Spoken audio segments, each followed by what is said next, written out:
Hello guys, welcome back to international group. तो आज हम देखने वाले हैं विदेशियों का बिजनेस से मिलने वाली महत्वपूर्ण जानकारी, यानी कि हमारे देश में जब विदेशी लोग आए हैं, दूसरे देश के लोग आए और इस यहाँ के बारे में क्या लिखे, यहाँ के बारे में क्या कहे, क्या जाने, इसके बारे में आज हम पूरी तरह से विस्तार से जानेंगे। तो आप लास्ट तक बन रहिए और देखते रहिए इंटरनेशनल ग्रुप के इस चैनल पर, देखते रहिए हिस्ट्री का ये टॉपिक। आइए देखते हैं।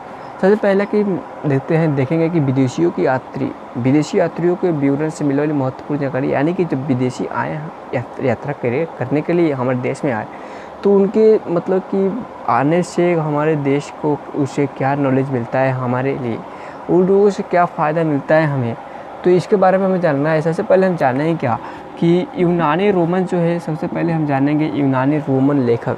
सबसे पहले हम जानेंगे कि यूनान के जो लेखक आए, यूनान के लेखक आए, तो उन लोगों ने हमारे भारत देश पर क्या लिखा, क्या उन लोगों का जो लेख था वो विकसित हुआ, उन लोगों का लेख का क्या हुआ कि उन लोगों का माना गया कि नहीं माना, इसके बारे में हम पूरी चर्चा करेंगे। लास्ट तक बन रही बस। अब अभी हम देखते हैं कि यूनानी रोमन लेखक।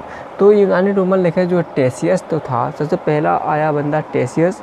जो टेसियस जो था, जो ये ईरान का राजवैद्य था, यानी कि जो ईरान का जो था ये राजा का वैद्य था, यानी कि जो राजवैद्य होता था ईरान का, वो राजवैद्य था टेसियस।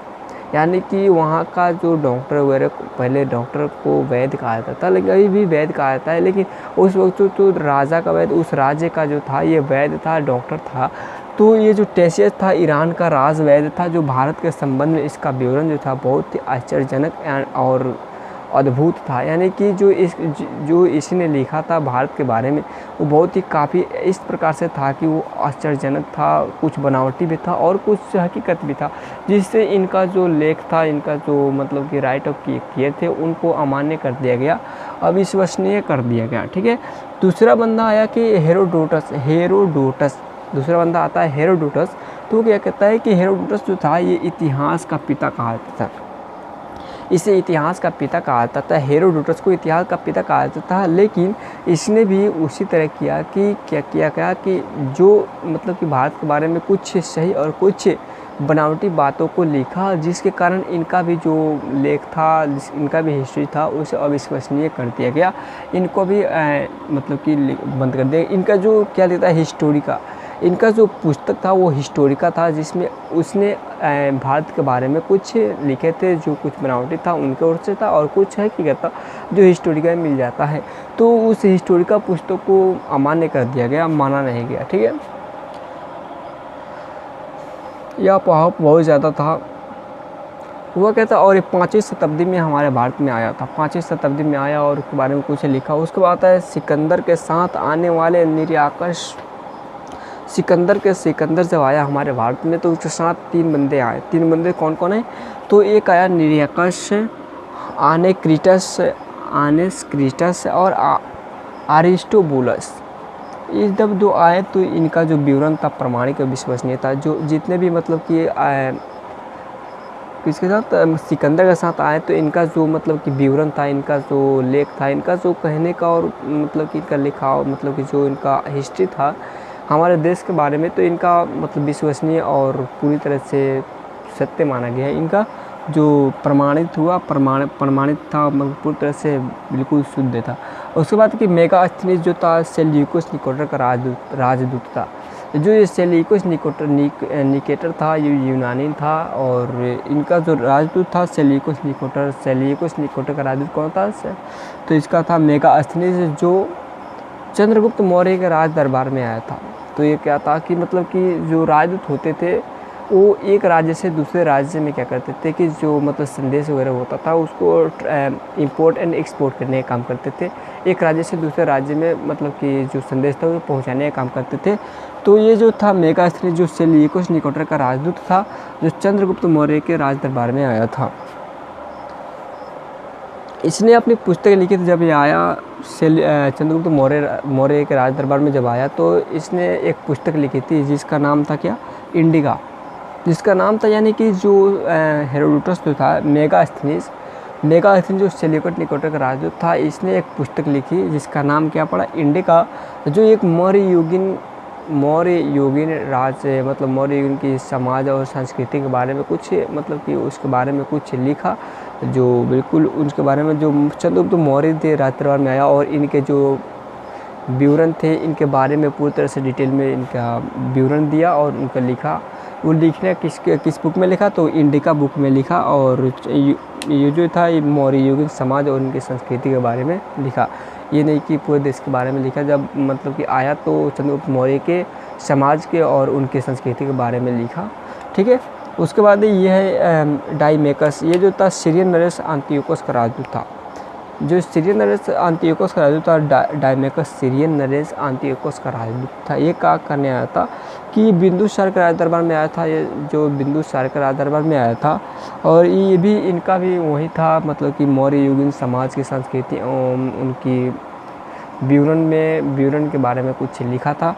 तो ये जो डाइमेकस एंड मेगास्थनीज जो थे ये मौर्य युगीन समाज और संस्कृति के बारे में लिखे बस। और ये जो मतलब कि जो मेगास्थनीज थे वो तो आए चंद्रगुप्त मौर्य के राज दरबार में आए थे, और ये डाइमेकस जो थे ये आए थे बिंदुसार के राज दरबार में आए थे।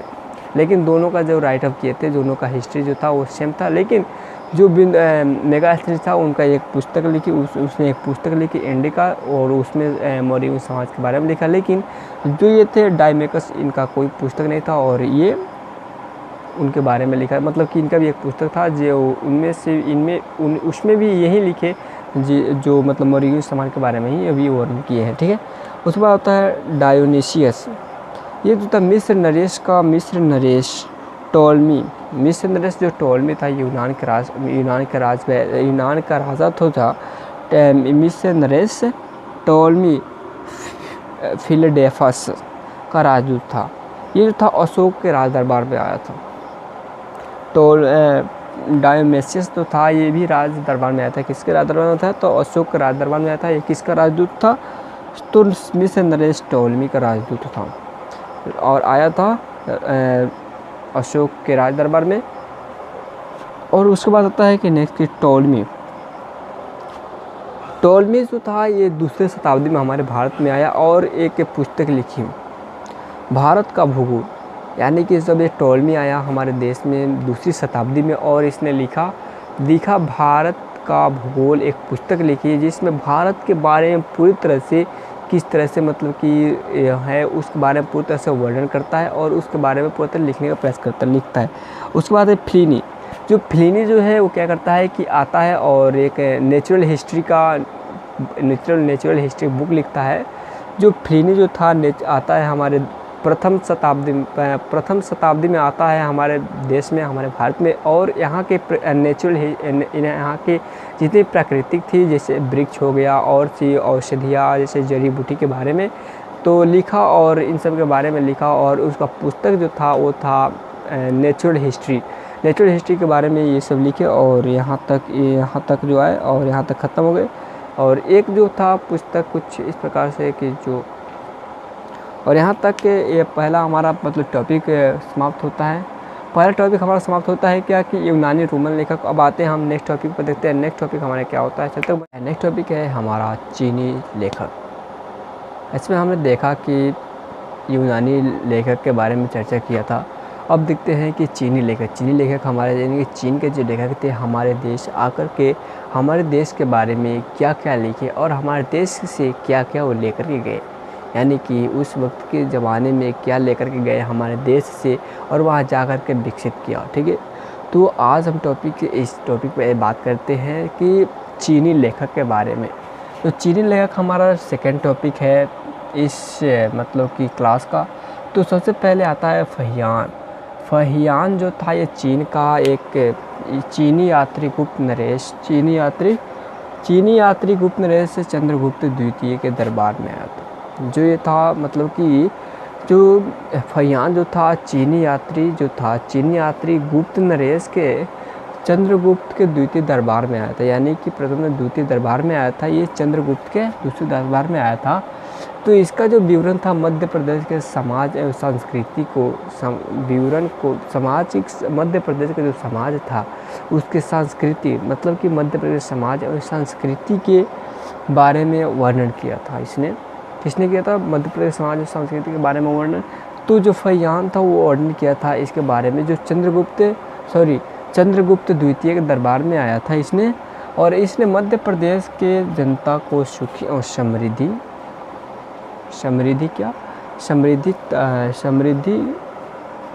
बताता है। भारत मतलब कि हम मध्य प्रदेश का जो जनता है उसको सुखी और समृद्धि बताता है। और ये 14 वर्ष तक हमारे भारत में रहा और तब अपने चीन गया। यानी कि जो ये फयान जो था एक चंद्रगुप्त द्वितीय दरबार में आया था। चंद्रगुप्त द्वितीय यात्री नरेश चंद्रगुप्त द्वितीय दरबार में आया था और 14 वर्ष तक हमारे भारत में रहा। और इसने मध्य प्रदेश के जनता को क्या कहा था, मध्य प्रदेश के जनता को क्या समाज एवं संस्कृति के बारे में बताया और उन्हें क्या कहा कि सुखी और समृद्धि बताता है, ये किस तरह से रहना है, किस तरह से मतलब व्यवहार वगैरह बताता है।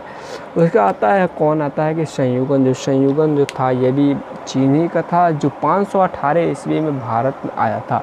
इसने अपने 3 वर्ष में जब इसने मतलब कि 3 वर्ष आया, भारत में रहा 3 वर्ष और 3 वर्ष के दौरान इसने बौद्ध धर्म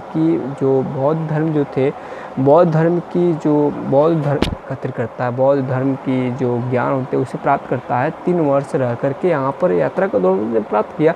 तो जो संयुगन सन 518 में आया और 518 में 3 वर्ष की यात्रा के दौरान इसने बौद्ध धर्म की शिक्षा प्राप्त की और फिर चला गया। ठीक है। उसके बाद है हैंसोंग, जो हर्षवर्धन शासन काल में आता है, जो भारत के मतलब कि जो हर्षवर्धन का शासन चल रहा था जब भारत में, तो उस वक्त आया हैंसोंग और भारत में आया 629 ईस्वी में इसने आया भारत में 629 ईस्वी में आया और इसे आने में चीन से लेकर के भारत आने में लगभग 1 वर्ष लगता है और 1 वर्ष लगा। और जब ये 1 वर्ष के बाद 1 वर्ष पश्चात इसने एक भारत के गांव कबीला में किस कबीले में पहुंचता है तो कपीसा गांव में, जहां एक कबीला है वहां पहुंचता है। ये 1 वर्ष पश्चात वो कबीला भारत की गांव होता है छोटा सा, जहां कपीसा नाम होता है उस कबीले का, उस गांव में पहुंचता है। भारत में इसने 15 वर्ष तक ठहरा और 645 ईस्वी में इसने भारत छोड़ दिया और चला गया। इसने जब यह आया था भारत में तो नालंदा विश्वविद्यालय में अपना शिक्षा प्राप्त करने के लिए आया था और इसने इसके बारे में अध्ययन किया और बौद्ध धर्म की जानकारी भी प्राप्त की और साथ ही बौद्ध धर्म के साथ साथ सूर्य और शिव का भी पूजन किया इसने। और इसने जो था हर्षवर्धन के शासनकाल में जब भारत आया तो हर्षवर्धन के जो समाज की रीति रिवाज और उसकी राजनीतिक थी उसके बारे में भी इसने वर्णन किया है उसके बाद है हमारा क्या इत्सिंग जो था हमारे 7वीं शताब्दी में भारत आया। इत्सिंग जो था 7वीं शताब्दी में भारत आया और 7वीं शताब्दी के अंत में भारत आता है और इसने अपने विवरण में क्या लिखता है कि नालंदा विश्वविद्यालय और विक्रमशिला विश्वविद्यालय और उस वक्त की जो भारत की स्थिति थी उसके बारे में वर्णन करता है। कौन? इत्सिंग क्या करता है 7वीं शताब्दी के लास्ट में आता है, नालंदा विश्वविद्यालय और विक्रमशिला विश्वविद्यालय के बारे में वर्णन करता है, साथ ही उस वक्त की जो भारत की स्थिति थी उसके बारे में भी वर्णन करता है। तो आज हमारा यहाँ तक टॉपिक हुआ। अब देखते हैं नेक्स्ट टॉपिक हमारा क्या है, तो अरबी लेखक। आइए देखते हैं अरबी लेखक, तो बने रहिए हमारे साथ और देखते रहिए अरबी लेखक। अब देखते हैं अरबी लेखक हम देखेंगे कि अरब के जो लोग थे वो इंडिया में आकर के किस तरह से उनका व्यवहार रहा, इंडिया के बारे में क्या लिखे, किस तरह से वो लोग लिखे और उनके अकॉर्डिंग हमारा देश कैसा है, आइए जानते हैं। तो सबसे पहले आता है कि अरबी लेखक का जो राइटर है वो कौन सा आता है? अलबरूनी जो आता है सबसे पहले, जो कौन आता है? अलबरूनी मोहम्मद, जो अरबी लेखक आते हैं, अरब के जो लेखक है सबसे पहले अरब के लेखक कौन आता है? अलबरूनी। वो किसके शासनकाल में आते हैं? तो मोहम्मद गजनबी के साथ भारत में आया है। उसने मोहम्मद गजनबी के साथ भारत आया। लेखक जो था कौन आया मोहम्मद गजनबी के साथ भारत? तो मोहम्मद गजनबी के साथ अलबरूनी आता है, भारत में प्रवेश करता है। अलबरूनी में लिखी गई इसकी कृति जो थी वो मतलब कि जो इसकी भाषाएं थी, इसकी जो लैंग्वेज थी लिखने की, जो इसको किताबें थी वो किताबुल हिंद था। यानी कि इसने एक किताब लिखी जिसे किताबुल हिंद या तहकीक हिंद कहते हैं, जिसका अर्थ होता है भारत की खोज।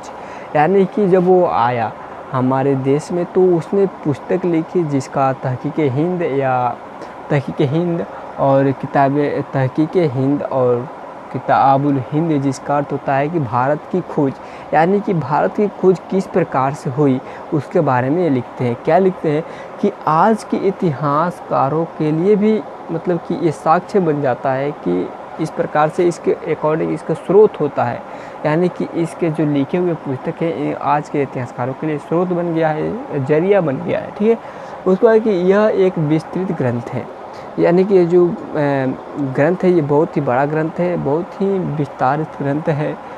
जो धर्म एवं त्योहारों, यानी कि जितने भी भारत के अंदर धर्म थी, त्योहारें थी, मनोरंजन थी, जो भी थे सब कुछ इसके अंदर एकत्रित किए गए हैं। इसके जीवन भार, मूल, विधि, नाप तौल जितने भी है सब कुछ इसमें ऐड किए गए हैं। इसके मतलब विषय के आधार पर इसे 80 भागों में बांटा गया है, 80 भागों में विभाजन किया गया है, विभाजित करके और इनका विवरण पूरी तरह से समझाया गया है। ठीक है, उसके बाद है कि जब अल-बिरूनी आता है तो आता है इब्न बतूता इसके द्वारा अरबी भाषा में लिखा गया एक कृति है, एक मतलब पुस्तक है। जो इब्न बतूता जो है आते हैं भारत में और अपने लफ्ज़ों में, अरबी लफ्ज़ों में एक पुस्तक लिखते हैं, जिसका मतलब पुस्तक है जिसे रेहला बोला जाता है। मतलब कि एक रेहला लिखते हैं, एक पुस्तक लिखते हैं जिसका नाम रेहला होता है, रेहला कहा जाता है। उसने 14वीं शताब्दी में उपमहाद्वीप के सामाजिक एवं सांस्कृतिक जीवन के बारे में विवरण करते हैं। जब 14वीं शताब्दी में उपमहाद्वीप में समाज एवं संस्कृति के बारे में वर्णन करते हैं। इनका जो मतलब था, इनके मतलब उपमहाद्वीप के जो समाज एवं संस्कृति थी उनका मतलब बहुत ही रोचक और प्रचुर जानकारी मिलता है इनके इतिहास से। इसने क्या किया कि 1313 ईस्वी में दिल्ली पहुँचे और दिल्ली में जो था दिल्ली पहुँचे और इनके जो मतलब कि व्यवहार था, इनका जो क्या था विद्वानता थी, उनसे प्रभावित होकर सुल्तान मोहम्मद बिन तुगलक ने इन्हें दिल्ली का काजी बना दिया।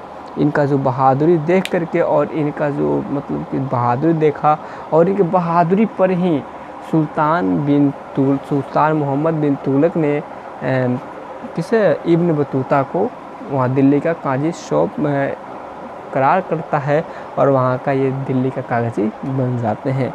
इस तरह से हमारा ये अरबी लेखक 2 लेखक आए और दोनों लेखक मतलब कि बिल्कुल अच्छे तरीके से पेश आए और इनका तो भारत में बहुत बड़ा योगदान रहा। उसके बाद आता है क्या कि अन्य लेखक, अदर लेखक भी आते हैं हमारे देश के अंदर और उनका क्या योगदान रहता है, आइए देखते हैं। सबसे पहले अदर लेखक भी आते हैं हमारे देश के अंदर, तो तारानाथ सबसे पहले आते हैं, बाइली ऐसे वगैरह वगैरह इधर उधर से आते हैं। तारानाथ तो एक किताब तिब्बत से लेखक आते हैं, वे तिब्बत लेखक आते हैं जो कन्यूर या तंग्यूर एक पुस्तक लिखते हैं, जिसमें क्या भारत के बारे में कुछ मतलब कि अच्छे भी लिखते हैं भारत के बारे में, भारत के इतिहास की जानकारी भी मिलती है, जिसका मतलब कि तारानाथ जो है भारत में आते हैं और कन्यूर या तंग्यूर एक पुस्तक लिखते हैं जिसमें भारत के बारे में जानकारी मिलती है। उसके बाद मार्को पोलो ये आते हैं 13वीं शताब्दी के अंत में और 13वीं शताब्दी के अंत में आते हैं और इनके भी जो पुस्तक थी उनसे भी भारत के बारे में पूरी तरह की जानकारी मिलती है। तो बस आज के लिए इतना ही, अब मिलेंगे नेक्स्ट एपिसोड में, जब तक के चलते हैं जाएंगे। यदि अच्छा लगा हो तो लाइक कीजिए, शेयर कीजिए अपने दोस्तों में और सब्सक्राइब कर लीजिए, हमारे ओर से आपसे रिक्वेस्ट है। चलिए मिलते हैं नेक्स्ट एपिसोड में नेक्स्ट क्लास के साथ, जब तक के लिए चलते हैं, जय हिंद।